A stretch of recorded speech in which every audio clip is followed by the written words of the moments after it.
38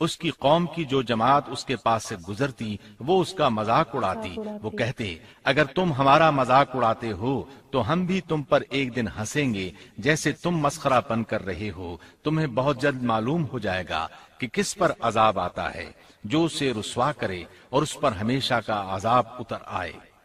اس کشتی کا حلیہ ابن عباس رضی اللہ عنہما سے ایک روایت میں یوں آیا ہے، وہ بیان کرتے ہیں کہ نوح علیہ السلام نے پہاڑ پر ایک کشتی تیار کی اور اسے تارکول سے لت پت کیا۔ اسی وقت سے تارکول کا ظہور ہوا۔ اس کشتی کا طول 300 گز، اونچائی 30 گز اور عرض 50 گز تھا۔ ایک اندازے کے مطابق اس کا طول 1 کلومیٹر سے زیادہ تھا اور اس کی بلندی اور گہرائی کے بارے میں کہا گیا ہے کہ 30 ہاتھ تھی، اور یہ کشتی عام کشتیوں کی طرح اوپر سے کھلی ہوئی نہیں تھی، بلکہ جس طرح اس کو نیچے سے بند کیا گیا تھا اسی طرح اوپر سے بھی بند کیا گیا تھا، تاکہ اوپر سے جو بارش برسے وہ انہیں نقصان نہ دے، اور جس طرح نیچے والے غرق ہونے سے محفوظ رہیں اسی طرح اوپر والے بھی محفوظ رہیں۔ گویا وہ ایک گیند کی مانند تھی۔ اس میں الگ الگ 3 درجے بنائے گئے تھے، ہر درجے میں ایک دروازہ تھا، اور یہ 3 دروازے اس طرح تھے کہ ہر دروازے کے اوپر ایک دروازہ تھا۔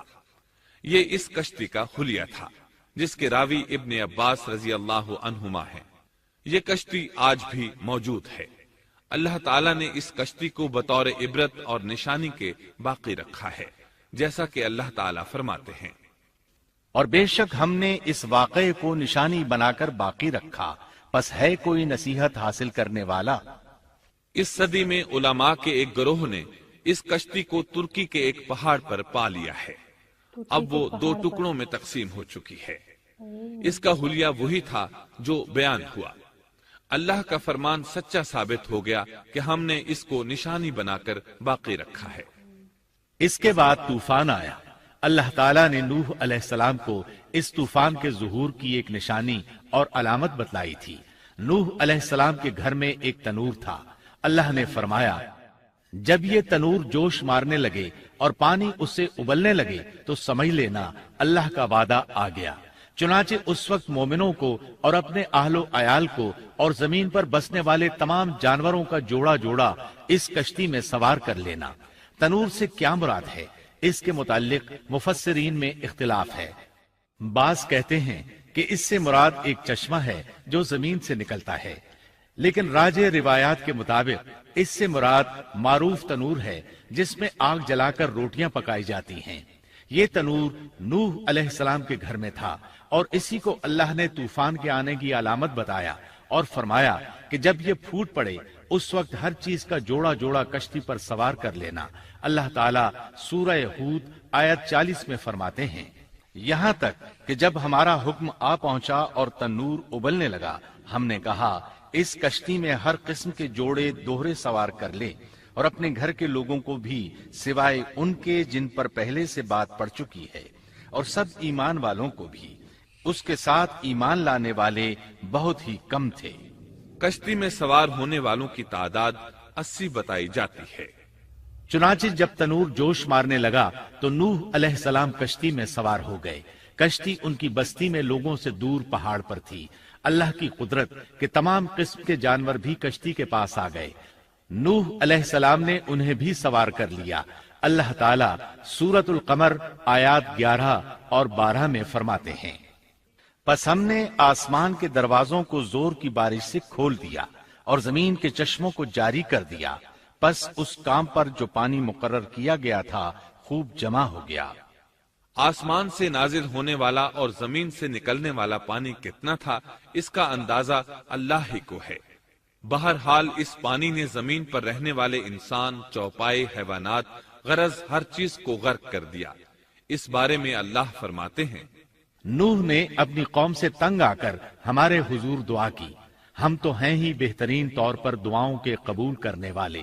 فوراً ان کی دعا قبول کر لی اور اس تکلیف اور ایذا سے انہیں بچا لیا جو انہیں کفار سے روز مرہ پہنچ رہی تھی، اور ان کی اولاد کو ہم نے باقی رہنے والی بنا دیا، یعنی انہی کی اولاد سے پھر سے دنیا آباد ہوئی، کیونکہ صرف وہی لوگ بچے تھے جو کشتی پر سوار تھے، اور ہم نے ان کا ذکر خیر پچھلوں میں باقی رکھا۔ نوح علیہ السلام پر تمام جہانوں میں سلام ہو۔ ہم نیکی کرنے والوں کو اسی طرح بدلے دیتے ہیں۔ وہ ہمارے ایماندار بندوں میں سے تھا، پھر ہم نے باقی سب کو غرق کر دیا۔ اللہ مزید فرماتے ہیں، جب پانی میں طغیانی آ گئی تو اس وقت ہم نے تمہیں کشتی میں چڑھا لیا تاکہ اس کو تمہارے لیے نصیحت اور یادگار بنا دیں، تاکہ یاد رکھنے والے کان اس کو یاد رکھیں۔ یعنی پانی اتنا زیادہ ہو گیا کہ اس سے تمام شہر، بستیاں، انسان اور جانور غرق ہو گئے، یہاں تک کہ پانی بلند پہاڑوں سے بھی اونچا ہو گیا۔ اور اتنے بلند پانی پر یہ کشتی نوح علیہ السلام اور ان کے ساتھیوں کو اپنے دامن میں سمیٹے اللہ کے حکم سے اور اس کی حفاظت میں پہاڑ کی طرح رواں دواں تھی، ورنہ اتنے طوفانی پانی میں کشتی کی حیثیت ہی کیا ہوتی صحیح ہے۔ بات ہے، کیا ہے، کچھ نہیں۔ نوح علیہ السلام کشتی میں سوار ہوئے اور انہوں نے اپنے ساتھیوں کو حکم دیا کہ وہ یہ دعا پڑھیں، بسم اللہ مجریہا ومرساہا ان ربی لغفور رحیم۔ اللہ ہی کے نام سے اس کشتی کا چلنا اور ٹھہرنا ہے، یقیناً میرا پالنے والا بڑی بخشش اور رحم والا ہے۔ یہی اللہ کا حکم آپ کو تھا کہ جب تم اور تمہارے ساتھی ٹھیک طرح بیٹھ جاؤ تو کہنا، الحمد للہ الذی نجانا من القوم الظالمین وقل رب انزلنی منزلا مبارکا وانت خیر المنزلین۔ سب تعریف اللہ ہی کے لیے ہے جس نے ہمیں ظالم لوگوں سے نجات عطا فرمائی، اور کہنا کہ اے میرے رب مجھے بابرکت اتارنا اور تو ہی بہتر اتارنے والا ہے۔ اللہ تعالیٰ نوح علیہ السلام کو نصیحت کر رہے ہیں کہ اللہ آپ کو اور آپ کے اہل کو نجات عطا فرمائیں گے۔ کشتی میں نوح علیہ السلام کے کافر بیٹے کے علاوہ تمام گھر والے سوار تھے۔ آپ کے کافر بیٹے کا نام کنعان تھا، وہ ایک طرف کھڑا تھا۔ نوح علیہ السلام نے اسے پکارا، میرے بیٹے اس کشتی میں آ جا اور کافروں کا ساتھی نہ بن، لیکن اس بدبخت نے کہا، میں ابھی کسی پہاڑ کی چوٹی پر پناہ لے لوں گا جو مجھے اس پانی سے بچائے گی۔ نوح علیہ السلام نے کہا، آج اللہ کے حکم سے کوئی بچانے والا نہیں مگر وہی جس پر اللہ رحم کرے۔ باپ اور بیٹے کے درمیان یہ گفتگو جاری تھی کہ ایک طوفانی موج نے اسے اپنی زد میں لے لیا اور اسے غرق کر دیا۔ نوح علیہ السلام سے اللہ نے وعدہ کر رکھا تھا کہ اللہ تعالیٰ اس کے اہل کو نجات عطا فرمائے گا۔ چنانچہ جب آپ کی آنکھوں کے سامنے آپ کا بیٹا غرق ہو گیا تو وہ پکار اٹھے، اے اللہ، میرا بیٹا میرے گھر والوں میں سے تھا اور تو نے مجھ سے وعدہ کیا تھا کہ میرے گھر والوں کو نجات عطا فرمائے گا، اور تو تمام حاکموں سے بہتر حاکم ہے، لہذا ناممکن ہے کہ تیرا وعدہ پورا نہ ہو۔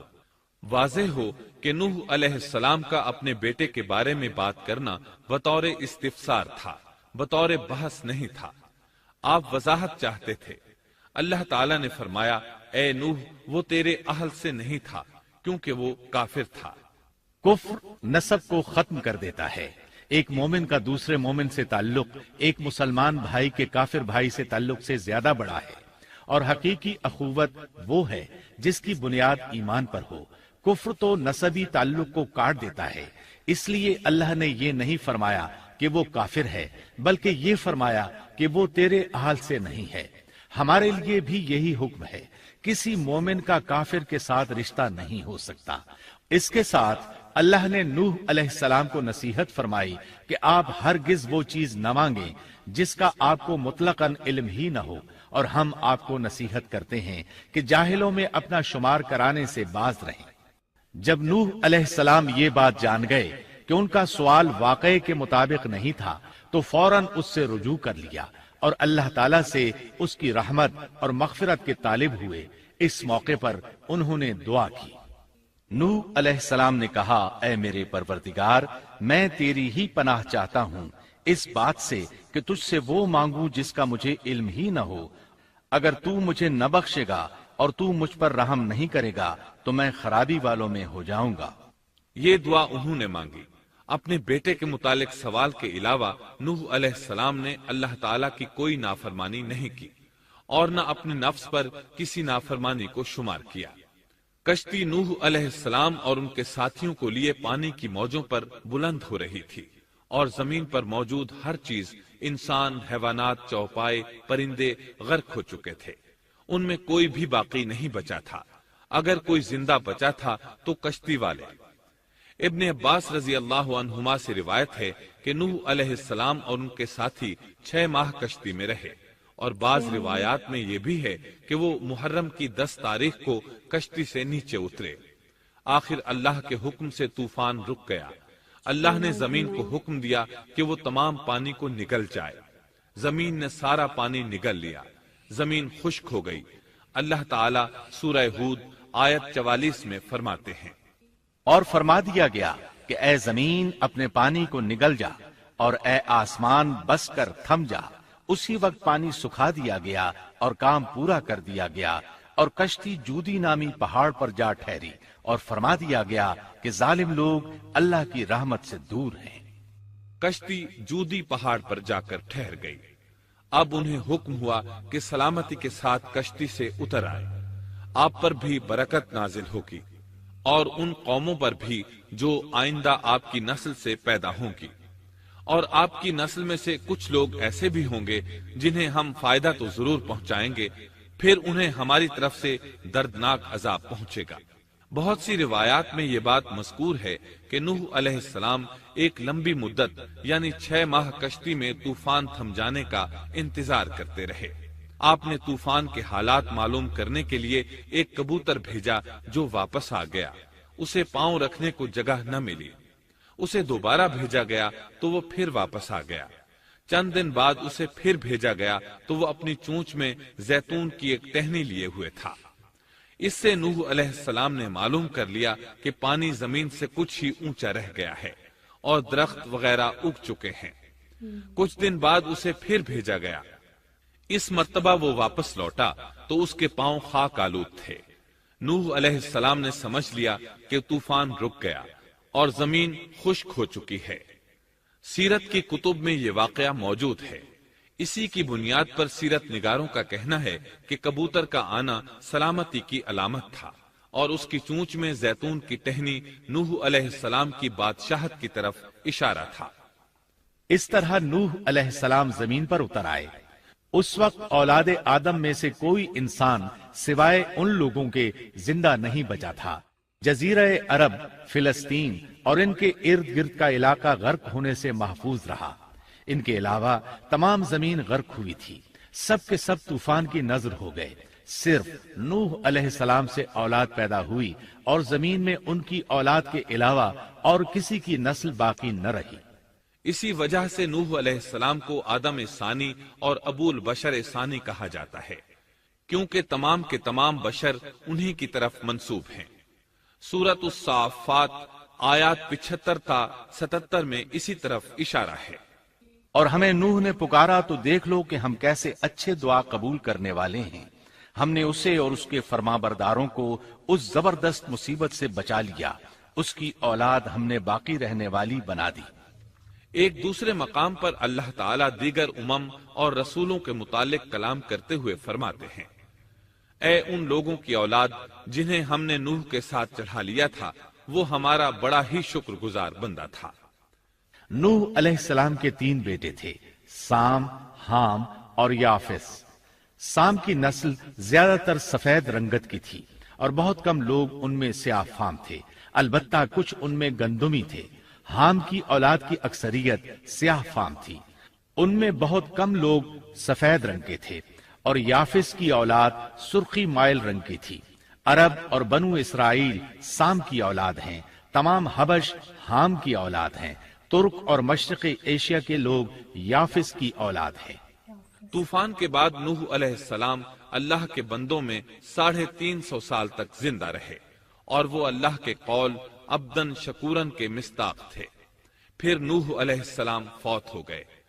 راجح ترین روایات کے مطابق آپ مکہ میں دفن ہوئے۔ ایک دوسری روایت کے مطابق آپ لبنان میں دفن ہوئے۔ سچ میں گائز بہت انٹرسٹنگ لائف سٹوری تھی پروفٹ نوح کی، اور کافی کچھ سیکھنے کے لیے ملا اس میں. اور اس میں بتایا گیا کہ 1950 سال تک وہ تبلیغ کرتے رہے کہ لوگ مسلمان مطلب اسلام کو اپنائیں، ایک اللہ کی عبادت کریں، پر لوگ ان کی سن ہی نہیں رہے تھے. صرف 80 لوگ اللہ کی طرف آئے، نوح علیہ السلام کی تبلیغ میں شامل ہوئے. 80 لوگ ایک اللہ میں بلیو کرنے لگ گئے. باقی کے جو امتی تھے نوح علیہ السلام کی، وہ بتایا گیا ہے اس میں کہ وہ جو بزرگ ہوتے تھے پہلے، ٹھیک ہے، تو وہ ان کے بت بنا کے ان کے مرنے کے بعد ان کے بتوں کی پوجا کرنے لگے. اور پھر بعد میں کچھ لوگ جو سردار تھے وہاں کے، انہوں نے بولا کہ آپ کے جو یہ 80 لوگ ہیں ان میں تو، کیونکہ وہ نیچی اس کے تھے کہ ہماری برابری کے نہیں ہیں. دیکھیے کتنی غلط بات ہے یہ کہ ہماری برابری کے نہیں ہیں، آپ ان سے وہ کریے تو ہم سوچیں گے کہ پھر ہم آپ کے کہے ہوئے راستے پہ چلیں گے، اس کو فالو کریں گے. تو نوح علیہ السلام نے اس لیے ان کو بولا کہ نہیں، میں تو حق کے راستے پہ ہوں، میں اللہ کے راستے پہ ہوں، اللہ نے جیسا مجھ سے کہا ہے میں ویسے ہی کروں گا. ٹھیک ہے، مطلب اتنا 950 سال سوچے گائز کہ 950 سال انہوں نے تبلیغ کی کہ اللہ کے راستے پہ. اور پھر جب نہیں سنا لوگوں نے تو انہوں نے اللہ سے دعا کری کہ اللہ اب آپ دیکھیے کیا کرنا ہے، مطلب آپ لوگوں کے اوپر نہیں سمجھ رہے ہیں لوگ. تو اللہ کی طرف سے وحی آئی کہ اب یہ لوگ نہیں سمجھیں گے اور اب تم اس چیز کو روک دو. اور ایک کشتی بنانے کا ان کو حکم دیا گیا کہ کشتی کو بناؤ. کشتی، اور وہ کشتی مل بھی گئی ہے. اس میں بتایا گیا ہے کہ ٹرکی کے کسی پہاڑ پہ 2 حصوں میں وہ کشتی ہے، اور اللہ نے اس کو عبرت کی نشانی کے روپ میں چھوڑا ہوا ہے. آپ خود سوچئے گائز، مطلب اللہ نے اتنی ساری نشانیاں دی ہیں ہمیں، اگر ہم اس کے بعد بھی چیزوں کو نہیں مانیں گے، دیکھ کر بھی اندیکھا کریں گے، جان بوجھ کر اس چیز کو نظر انداز کریں گے، تو ہم سے بڑا بے وقوف تو کوئی بھی نہیں ہے نا. اللہ نے ہر ایک چیز، اور قرآن میں اس میں سے، اور اس والی ویڈیو میں سب سے اچھی چیز یہ تھی کہ قرآن شریف کی آیتوں سے بتایا جا رہا تھا کہ سورہ نوح، سورہ ہود، کافی ساری چیزیں اس میں سے بتائی گئی ہیں کہ جو حضرت نوح علیہ السلام کے ساتھ میں ہوئی تھی چیزیں. ٹھیک ہے، اور مطلب اتنا، اور جو کشتی بنی تھی اس میں جب وہ طوفان آ گیا، سب لوگ اس میں وہ ہو گئے. وہ کشتی میں 600 سال رہے ہیں وہ لوگ، اور صرف وہی لوگ بچے تھے جو ایمان لے آئے تھے، جو انہوں نے حضرت نوح علیہ السلام کی بات کو مانا تھا. انہی کی حضرت نوح کے ہی بیٹے تھے. ایک تھوڑا مجھے ان کے بارے میں یہ معلوم تھا کہ ان کے بیٹے نے بھی ایک کشتی بنائی تھی، اور انہوں نے بولا کہ میں اپنی کشتی بناؤں گا اور میری کشتی نہیں ڈوبے گی. انہوں نے بولا کہ سب کچھ ڈوب جائے گا، سب کچھ ختم ہو جائے گا. نوح علیہ السلام نے کہ تم میری کشتی میں ہی آؤ. بٹ ان کا نام اس میں بتایا گیا ہے، کنعان نام تھا ان کے بیٹے کا. وہ کافر تھا، وہ کافروں کے ساتھ میں تھا. کافر لوگ وہی ہوتے ہیں جو ایک اللہ میں نہیں مانتے ہیں. ٹھیک ہے، اور مطلب کہ انہوں نے نہیں تو ان کے ساتھ، ان کو اللہ نے ہلاک کر دیا، ان کے سامنے ان کے بیٹے کو ہلاک کر دیا. اور پھر اس میں انہوں نے پوچھا بھی کہ اللہ آپ نے ایسا کیا، مطلب یہ چیز کہ میرے بیٹے کو تو آپ نے بولا تھا کہ میری نسل کو اس طرح. تو اللہ نے بڑی اچھی بات اس میں انہوں نے ان کو بولا کہ وہ نہیں تھا، کیونکہ حق پہ چلنے والا جو بھی ہوگا، وہ کوئی بھی ہو، حق پہ چلنا، اللہ کی راہ پہ چلنا، مطلب اللہ کی راہ پہ چلنا، اس میں آپ کوئی بھی ہو، اللہ سے اوپر کچھ نہیں ہے، اللہ سے اوپر کچھ بھی نہیں ہے. یہ بات سچ ہے. اور جو صحیح چیز کو مانے گا نا، وہ کبھی بھی اس چیز کو ڈینائی کر ہی نہیں سکتا. جو اللہ کے کلام میں وشواس رکھتا ہوگا، جو اس کائنات میں کی ہر ایک چیز، نیچر سے ہر ایک چیز اللہ کی وجہ سے ہی ہمیں مل رہی ہے. آج یہ آکسیجن سب سے امپورٹنٹ، جو آکسیجن مل رہا ہے ہمیں، یہ بھی سب کچھ اللہ نے. ہوائیں بند ہو جائیں گی نا، سب کچھ ختم ہو جائے گا. ٹھیک ہے، ہمیں تو ہر چیز کا، ایک چھوٹی سی ہر ایک چیز کا شکر ادا کرنا چاہیے. ہم کن کن نعمتوں کا شکر ادا کریں، یہ ہم مطلب اتنی اللہ نے ہمیں نعمتیں دی ہیں کہ ہم سوچ بھی نہیں سکتے کہ ہم کتنے زیادہ لکی ہیں. ٹھیک ہے، ان لوگوں سے پوچھئے جن کے پاس بہت ساری چیزیں نہیں ہوتی، جن کے پاس آنکھیں نہیں ہوتی، جن کے پاس پیر نہیں ہوتے، جن کے پاس ہاتھ نہیں ہوتے. ٹھیک ہے، جن کے پاس ایسی ہیلتھ نہیں ہوتی کہ وہ اپنا من پسند کھانا کھا پائیں. تو ہم لوگ تو بہت شکر گزار ہونا چاہیے اس رب کا کہ اللہ نے ہمیں نعمتوں سے نوازا ہوا ہے. اور اگر اس کے بعد بھی ہم شکر ادا نہیں کرتے نا، تو یہ بہت بری چیز ہے ہم لوگوں کے اندر. یہ چیز بالکل بھی نہیں ہونی چاہیے. اللہ کا شکر ہمیشہ ادا کرتے رہیں، ہر ایک نعمت کے لیے، ہر ایک چیز کے لیے. اور اللہ کے بتائے ہوئے راستے پہ ہمیں ہمیشہ چلنا ہے، کیونکہ اللہ کا جو بیوٹیفل کلام ہے، جو قرآن شریف ہے، اس میں ایسی کوئی بات نہیں بتائی گئی جو غلط ہو، ہر ایک چیز صحیح طریقے سے، ہر ایک طریقہ بتایا ہے، ہر ایک بہت طریقے کو بہت ہی خوبصورتی سے بتایا گیا ہے، ٹھیک ہے۔ اللہ ہمیں ڈراتے نہیں ہیں، ڈرنے کی کوئی بات ہی نہیں ہے۔ اگر اللہ کے راستے پہ چلیں گے تو ڈرنا ہے ہی نہیں نا، کیونکہ ڈرنے والی کوئی بات ہے ہی نہیں۔ اللہ سے کوئی ڈرنے کی ضرورت ہے ہمیں نہیں ہے، بس اللہ کے راستے پہ چلیں گے۔ بٹ ہاں، اگر ہم اللہ کی نافرمانی کریں گے، اگر ہم نہیں مانیں گے، اللہ کے بتائے ہوئے راستے پہ نہیں چلیں گے، اس شیطان کی باتوں میں آ جائیں گے، تو ہماری زندگی یہاں بھی خراب ہو جائے گی، اور آخرت تو ہماری پھر ہے ہی نہیں، ہو سکتی آگ میں جلیں گے ہم لوگ۔ مطلب اتنا خوبصورت تھا، مطلب بہت اچھا سب کچھ لگتا ہے مجھے جب بھی میں اللہ کے کلام کے بارے میں سوچتی ہوں نا۔ قرآن شریف میں اتنی بیوٹیفل باتیں لکھی ہوئی ہیں، جتنا بھی ابھی تک میں نے سنا ہے، پڑھا ہے اس کو، اور مجھے بہت بہت اچھا لگتا ہے قرآن کو سن کے اور پڑھ کے۔ اور نوح علیہ السلام کی سٹوری بہت اچھی لگی مجھے، اور کافی کچھ انفارمیشن اس میں سے ملی، اور بعد میں اس میں بتایا بھی گیا کہ ان کے 3 بیٹے ہوئے تھے، سام، حام اور یازف بتایا تھا شاید سے، ہاں جی، اگر میں غلط ہوں تو میرے کو پلیز کامنٹ سیکشن میں نام صحیح بتائیے گا۔ اور ان سے جو یازف قوم تھی اس میں سے ہم ایشین لوگ ہیں۔ تو مطلب بہت ہی انفارمیٹیو ویڈیو تھی، آئی ہوپ آپ لوگوں کو بھی بہت اچھا لگا ہوگا ویڈیو، کافی ساری انفارمیشن ملی ہوگی نوح علیہ السلام کے بارے میں، مجھے تو سچ میں بہت ملی، اور بہت اچھا ویڈیو تھا۔ آئی ہوپ آپ کو ویڈیو اچھا لگا ہوگا، اگر اچھا لگا تو اس کو لائک ضرور کریں، چینل کو سبسکرائب کر لیں، ایسے ہی اب میرا ساتھ ہمیشہ آپ لوگ بنا کر رکھیے گا اپنے ساتھ میں، دعا میں مجھے ہمیشہ یاد رکھیں، آپ لوگ اپنا خیال رکھیں، ملتے ہیں نیکسٹ ویڈیو میں، رب راکھا۔